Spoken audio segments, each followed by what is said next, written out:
చూస్తున్నారు కదండి, ఇది వచ్చేసి ఈ గ్లాస్ తో నేను 2 గ్లాసెస్ పెసరపప్పు తీసుకున్నాను. సో కొంచెం ఇగోండి 4 పచ్చిమిర్చి కొంచెం అల్లము వేసేసి బాగా గ్రైండ్ చేసుకున్నాను అనమాట.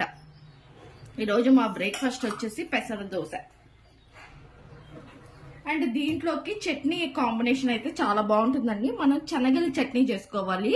మళ్ళీ వేసిన పప్పు వేస్ట్ చేస్తే అది పెసరపప్పు రుబ్బి పెట్టేసుకున్నాను. ఇంకా చట్నీకి ఏర్పాటు చేసుకుందాము. శనగల చట్నీ అయితేనే బాగుంటుంది. వచ్చేసి ఒక 2 వేస్తున్నానండి. 2, 3 వేసుకుందాము. దాన్ని బట్టి అయితే వేసేసుకోండి పచ్చిమిర్చి. ఓకేనా? నేను కొంచెం సాల్ట్ అనమాట. ఒకవేళ పచ్చి కొబ్బరి ఉన్నా కానీ మీరు పచ్చి కొబ్బరి వేసుకుంటే టేస్ట్ చాలా బాగుంటుంది అనమాట. సో నేనైతే ప్రస్తుతానికి వెండి కొబ్బరి వేస్తున్నాను. ఇంక ఇది మిక్సీ పెట్టేసుకుందాం.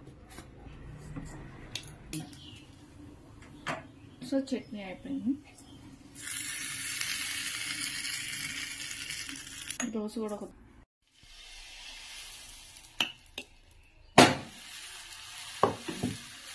ఏంటంటే కొంచెం పెసర దోశ పలుసగా వేసుకుంటే టేస్ట్ బాగుంటుందండి. లావుగా వేసుకుంటే పిండి పిండిగా నచ్చదు చాలా మందికి.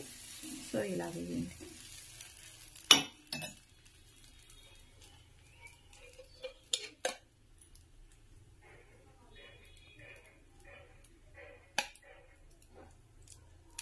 కదండి ఎంత బాగా కాలిందో దోశ. ఇంక ఇప్పుడు దోశనైతే తీసేసుకుందాం.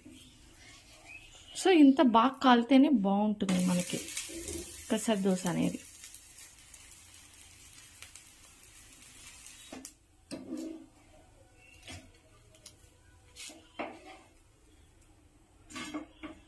చట్నీ కాంబినేషన్లో తింటే సూపర్ ఉంటుంది.